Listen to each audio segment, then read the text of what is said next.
What if the most important shift in global power right now isn't happening in elections, wars, or breaking news headlines, but quietly, patiently, and almost completely unnoticed? While most people are focused on political drama, trade disputes, and surface-level economic noise, a much deeper transformation is unfolding beneath it all, one that very few truly understand, and one that could fundamentally reshape how the global economy works for decades to come. This isn't about tanks crossing borders or emergency summits between world leaders. It's about something far less dramatic, but far more powerful. China is executing a long-term strategy centered on one simple idea: controlling the physical resources that modern civilization depends on. And the consequences of that strategy extend directly to your savings, your investments, the value of the money in your pocket, and the stability of the global financial system itself. Before going any further, it's important to be clear about what this is not. This isn't speculation, it isn't conspiracy thinking, and it isn't fear-based storytelling. This is a pattern that's visible in trade data, commodity markets, capital flows, and government-backed corporate activity. Once you recognize it, it becomes impossible to unsee. What looks like random market behavior suddenly reveals itself as a coordinated, patient plan.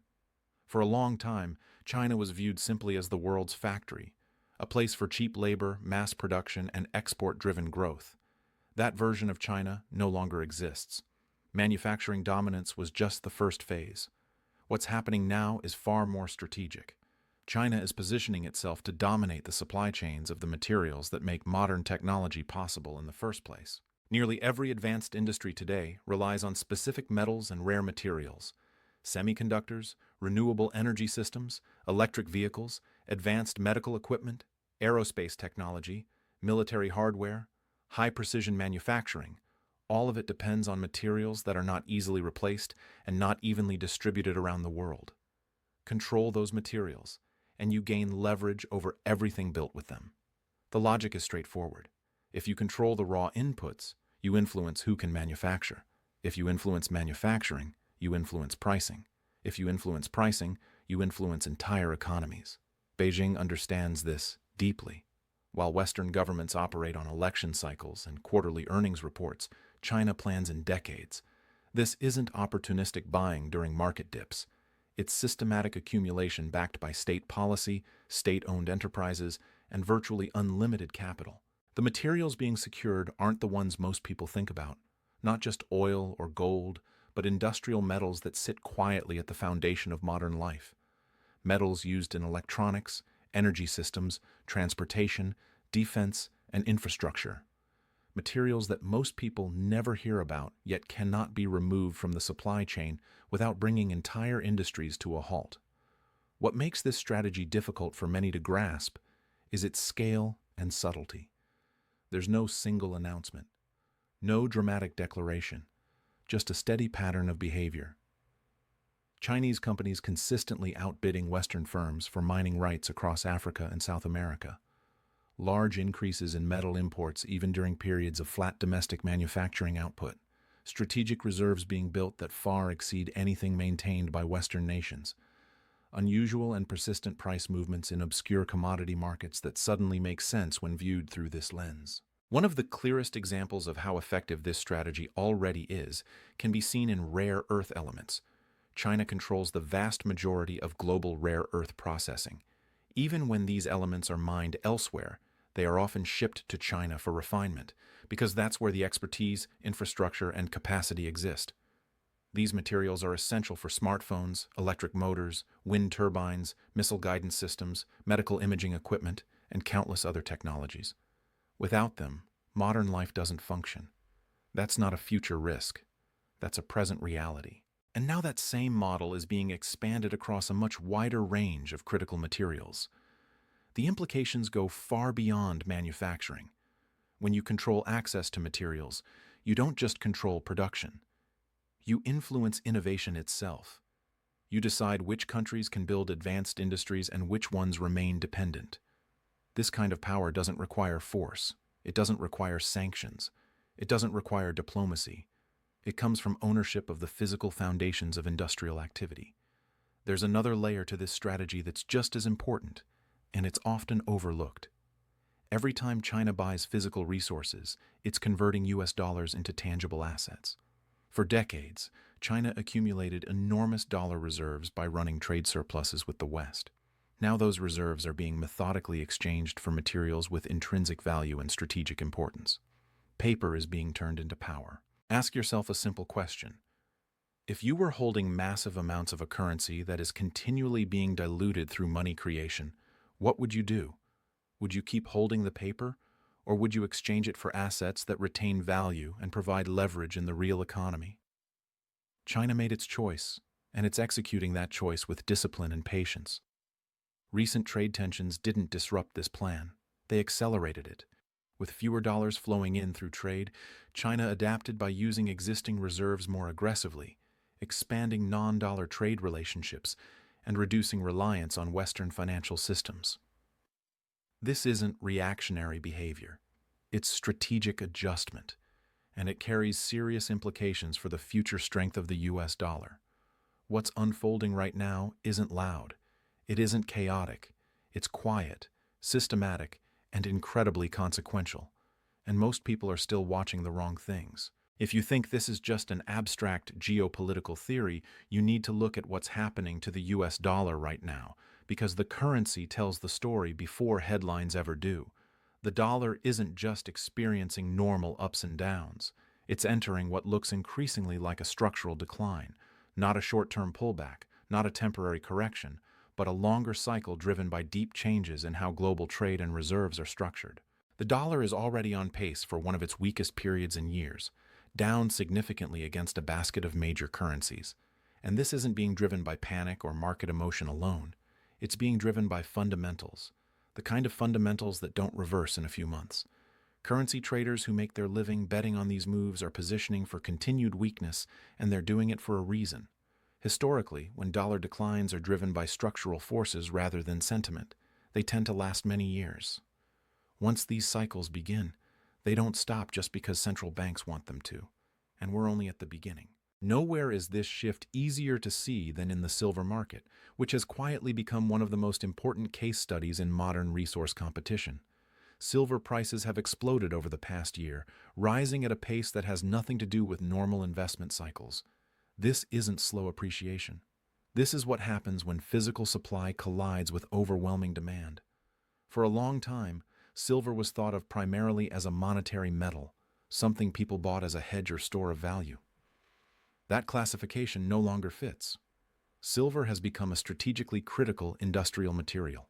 It's essential for advanced semiconductor manufacturing, large-scale solar production, military hardware, aerospace systems, electrical grids, and medical technology. Entire industries cannot function without it. The problem is that silver supply is not keeping up.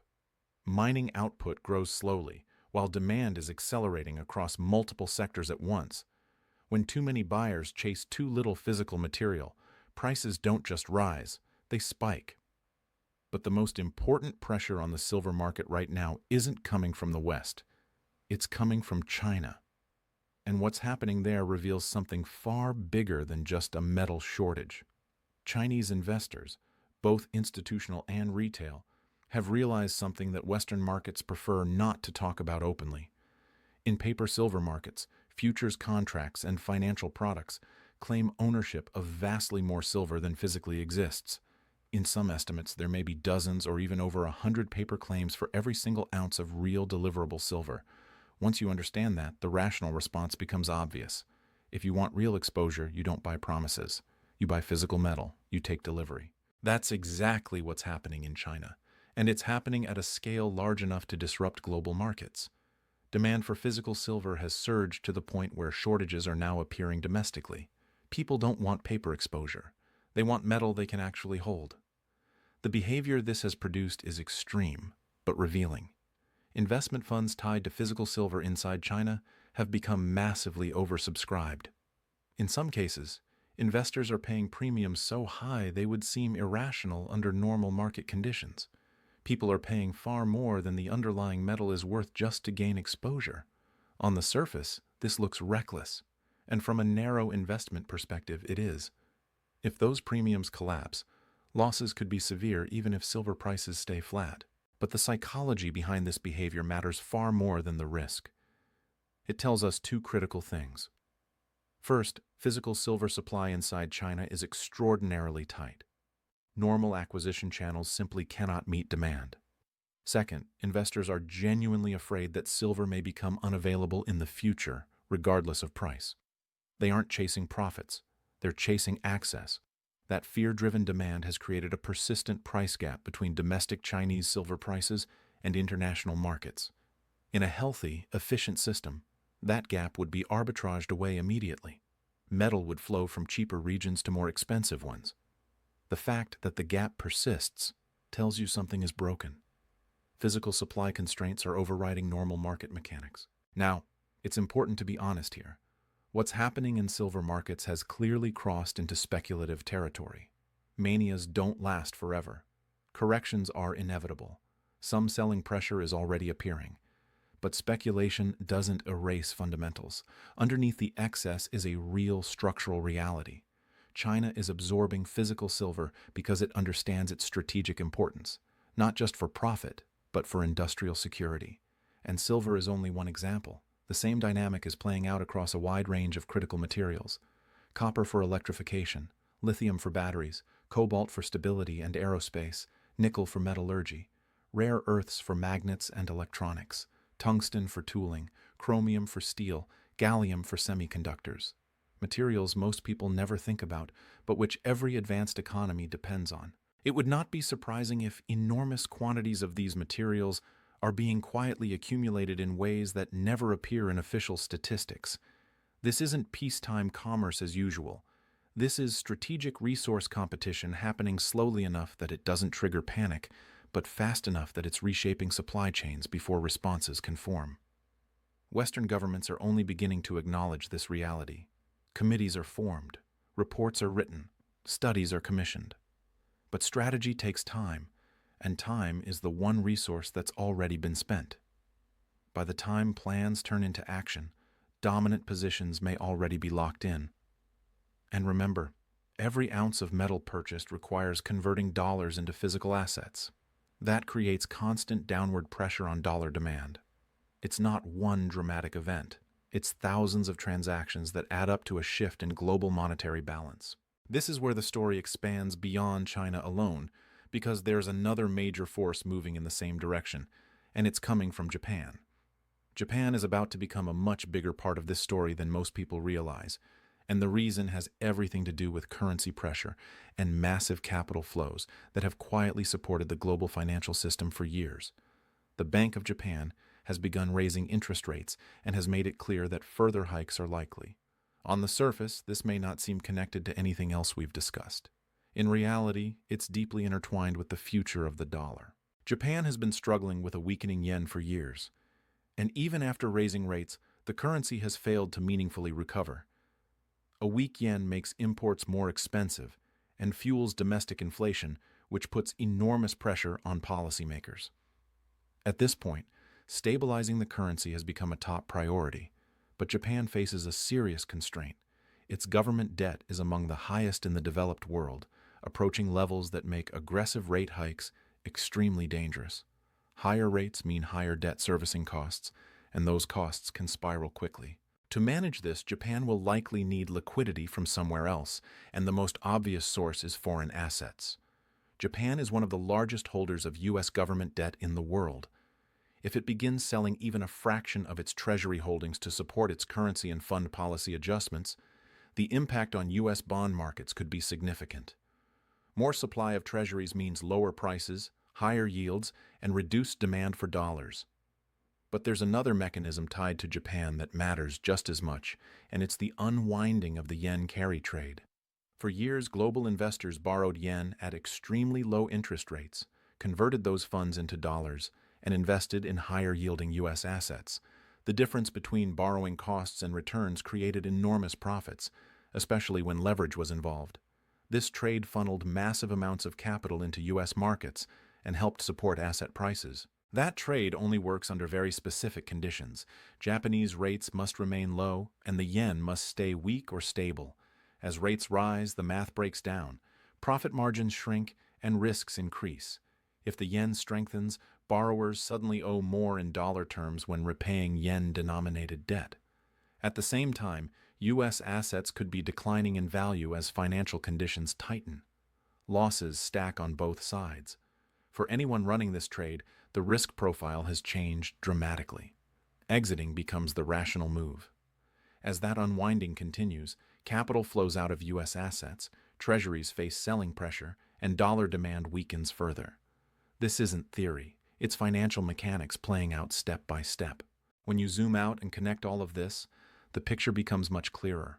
China is converting vast dollar reserves into physical resources while building alternative trade systems that rely less on the dollar. The dollar itself is already in a structural decline driven by long-term forces. Japan may be forced to sell U.S. debt and unwind trades that have supported American markets for over a decade. Global trade is slowly shifting away from dollar-based settlement. Strategic materials are becoming more valuable relative to fiat currencies. These aren't separate events. They reinforce each other. Each development amplifies the impact of the others. This isn't a linear process, it's a feedback loop. And feedback loops move faster than most people expect once they gain momentum. The United States may ultimately be forced to respond by increasing its own strategic stockpiling of critical materials, which would likely require more money creation. That adds even more dollars into the system at the same time demand for those dollars is declining. Both major powers are competing for finite physical resources, and both approaches place sustained pressure on currency value. What we're witnessing is a shift in how wealth is stored and how power is projected.